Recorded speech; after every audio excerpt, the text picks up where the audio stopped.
Hola a todos, bienvenidos a un nuevo vídeo de la web Repara tú mismo. El presente vídeo lo voy a dedicar a principalmente los más inexpertos, ya que voy a hablar un poco sobre condensadores. Los que ya habéis tocado temas de electricidad y electrónica, es un vídeo que realmente no os va a ser de ninguna ayuda o de poca ayuda, pero bueno, para los más inexpertos o los que no sabéis nada, considero que puede ser un vídeo interesante. Principalmente en electricidad y en electrónica, los condensadores suelen ser un elemento que suele dar bastantes problemas. Es un elemento que se avería bastante. Son los que llevan los motores y son condensadores de electrónica de los que tendríamos en las placas de circuito inverso, en las placas de nuestros electrodomésticos. Por ejemplo, esta es una placa de una lavadora y aquí vemos que la misma lleva dos condensadores. Pues bueno, vamos a hablar un poquito de ellos. Condensadores de electrónica se diferencian de los de electricidad porque los mismos son mucho más pequeños. Como veis, todos estos son condensadores utilizados por motores. Estos son condensadores, algunos muy antiguos, utilizados en electrónica. Y la principal característica, a pesar de que en cuanto a forma se parecen aproximadamente, es que los condensadores utilizados en electricidad para motores no tienen polaridad, no tienen positivo y negativo.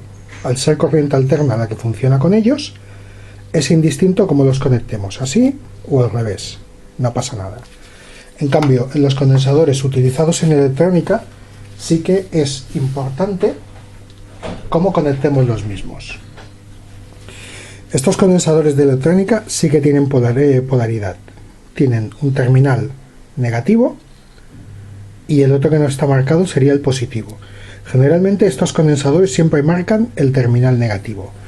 Por lo tanto, en una placa, cuando desoldemos, quitemos un condensador, debemos fijarnos dónde está el terminal negativo.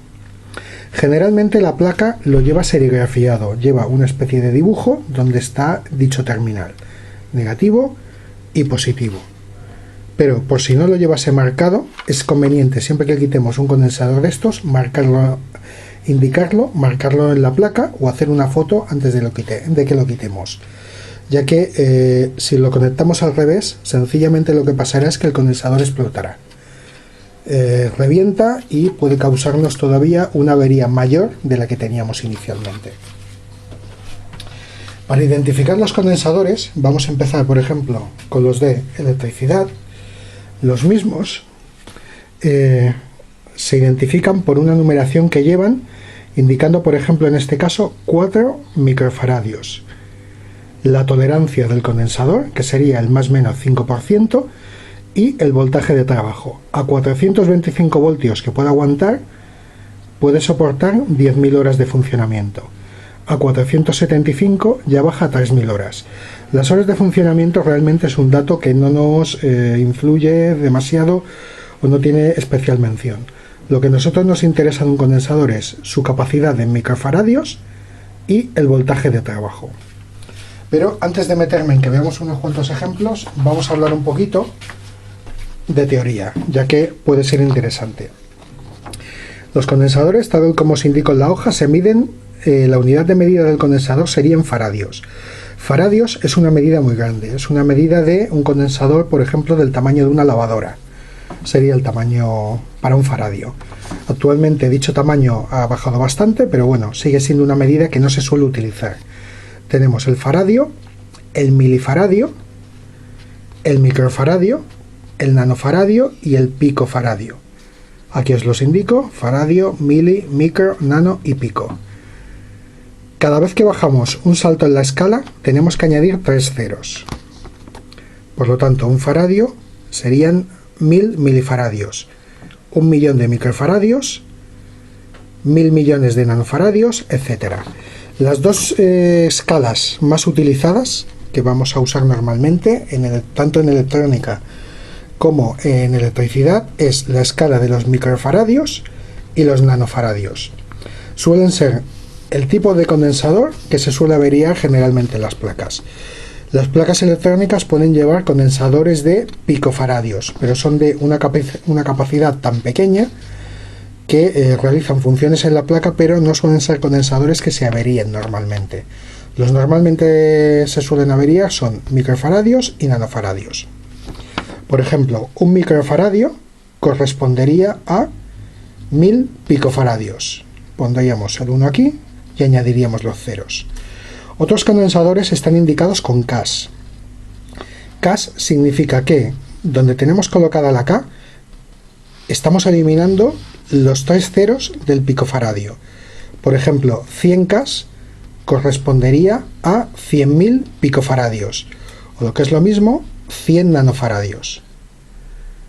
100K, tendríamos el 100 aquí, por lo tanto, los ceros que lleva detrás. El otro dato importante que os comentaba antes es el voltaje de trabajo. Los condensadores de motor no tienen polaridad, que son los que os he mostrado antes, los condensadores de este tipo. Estos son de alterna y da igual cómo los conectemos. Los condensadores de placa electrónica, los electrolíticos, tienen polaridad positivo y negativo. Ojo, no podemos invertir la polaridad ya que explotan. Y los condensadores MKP o de poliéster no tienen polaridad. Los condensadores MKP son condensadores de este tipo. Hay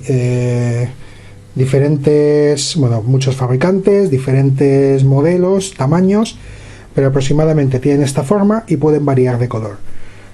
Pueden ser grises, amarillos, rojos, verdes, azules. El color es lo de menos.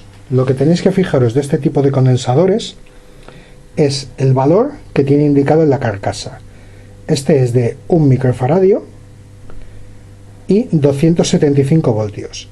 Con este tipo de condensadores es muy importante que os fijéis, han de ser condensadores MKP, lo indica aquí arriba, y de tipo X2. Los condensadores MKP X2 están especialmente preparados para funcionar directamente con corriente alterna en las placas. Por lo tanto, son condensadores que duran muchísimo más, tienen más durabilidad. Si el condensador no es X2, MKP X2, lo podéis utilizar, pero tendrá una vida mucho más corta en la placa. Se averiará mucho antes, por lo tanto no nos interesa. Ahora vamos a ver algunos ejemplos para que los podamos distinguir. Por ejemplo, en estos condensadores tenemos uno de 2,50 microfaradios, o sea 2,5, es modelo MKP, por lo tanto soporta corriente alterna, está preparado para funcionar a un voltaje alto y funciona a 400 voltios, duraría 10.000 horas. A 450 dura 3.000 de funcionamiento. Como normalmente el voltaje siempre tiene que ser mayor al que le vamos a aplicar. No significa que el condensador trabaje a 400 voltios, sino que lo vamos a alimentar, por ejemplo, en España a 220 voltios, 230, tiene una tolerancia de 400, por lo tanto tiene margen de funcionamiento. No se perforará ni se cortocircuitará. El resto de datos que lleva es un condensador que puede funcionar a 50 y 60 hercios y bueno, lleva unos datos de fabricante, fecha de fabricación, nombre y demás. El resto de datos no nos son de excesiva utilidad. No, este no tiene nomenclatura. Vamos a ver otro. Lo mismo que hablábamos antes. Es un condensador, bueno, los datos del fabricante, SMKP, 4 microfaradios, más o menos 5% de tolerancia. Esto significa que los 4 microfaradios pueden ser un más 5% más o un menos 5%. No tienen por qué ser exactamente 4.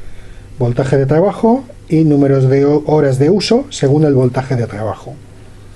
Aquí vemos otro que se diferencia con el anterior porque en lugar de llevar el 4 delante, lo lleva detrás. Indica los microfaradios y el 4 lo tiene puesto detrás.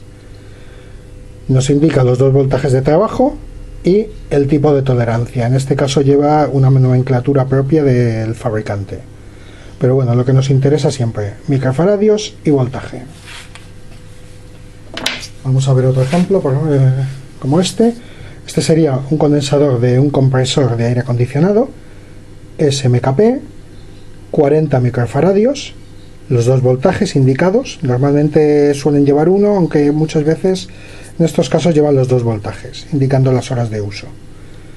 Y bueno, fechas y datos del fabricante. Aquí tenemos otro, con una nomenclatura bastante completa: fabricante, país de fabricación, los microfaradios del condensador, la tolerancia, este ya es de un 10%, los voltajes de trabajo, este ya nos indica 3 voltajes diferentes de trabajo, 50 hercios, inicialmente no valdría para 60, y que soporta de menos 25 a menos 70 grados, a más 70 grados. Vamos a ver uno de estos últimos. Este, por ejemplo, este es un modelo MLR, no es MKP, cambia el tipo de dieléctrico que lleva.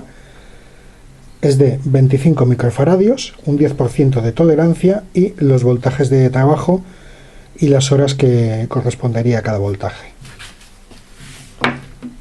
Vamos a ver uno directamente el motor. Por ejemplo, este es un motor de un lavavajillas. Si vemos el condensador, pues la cámara lo enfoca bien, es un MKP de 5 microfaradios, un 5% de tolerancia y 420 voltios de trabajo. El resto, como he dicho, datos de fabricante. Los condensadores de electrónica normalmente no llevan tanta nomenclatura como llevan los de electricidad.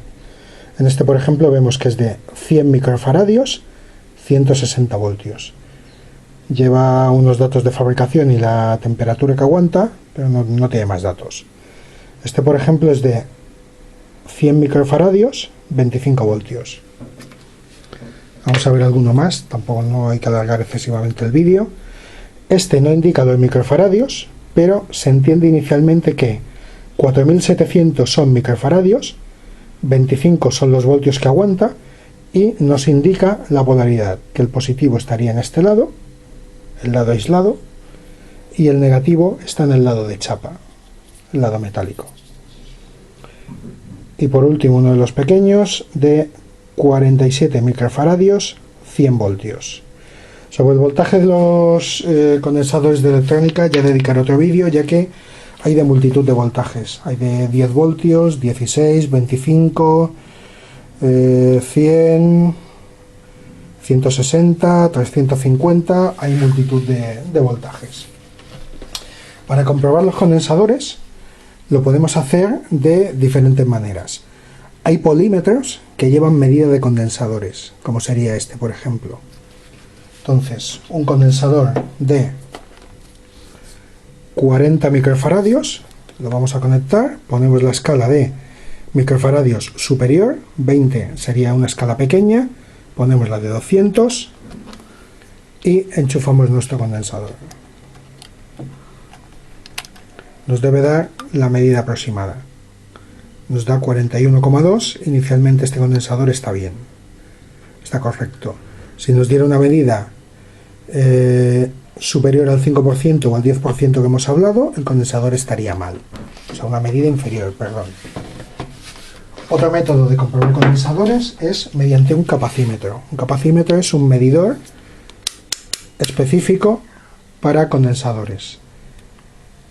Es un aparato bastante útil y es un aparato que solamente mide capacidades, no es como un polímetro, que miden muchas más cosas, pero la medida de capacidades es mucho más precisa. Es un aparato que no sirve para medir directamente condensadores en la placa electrónica, sino que tenemos que sacar los condensadores de la misma para poder medirlos, ya que si no, la medida puede estar falseada. Para medir condensadores directamente encima de la placa, utilizaríamos otro aparato que es un ESR. Es un medidor de resistencia serie. Es un medidor para condensadores. Con este podemos saber directamente sobre la placa si el condensador está mal internamente o está en buen estado. Hay diferentes en el mercado, este es de construcción propia. Y me parece que ya, bueno, me queda un último tema. Y bueno, en la página web Repara Tú Mismo y en otros de mis vídeos os he mostrado un cable de test con una bombilla. Es un cable con una toma intermedia al que aplicamos una bombilla de 15 vatios o de 25 vatios dependiendo del tipo de condensador. Lo tenéis explicado en la página web y en otros de mis vídeos. Y dicho cable nos sirve para comprobar los condensadores de motor, para descartar si los mismos están funcionando bien o tienen capacidad baja. No es preciso como un capacímetro o un podímetro, pero para hacer una primera comprobación nos puede servir. Este mismo cable también sirve para los condensadores de 1 y 1,5 microfaradios MKP. Para los de electrónica no sirve, no os aconsejo que lo utilicéis. Hay un compañero por internet que con 120 voltios sí que mide este tipo de condensadores. Yo con 220 no he hecho la prueba y creo que no la voy a hacer porque no quiero arriesgarme a que exploten. Entonces, el cable con bombilla nos sirve para este tipo de condensadores. Si queréis ampliar más información, tenéis la página web Repara tú mismo y otros vídeos que tengo dedicados a tema de condensadores. Un saludo y espero que sigáis visitando la página web y el canal de vídeos Repara tú mismo.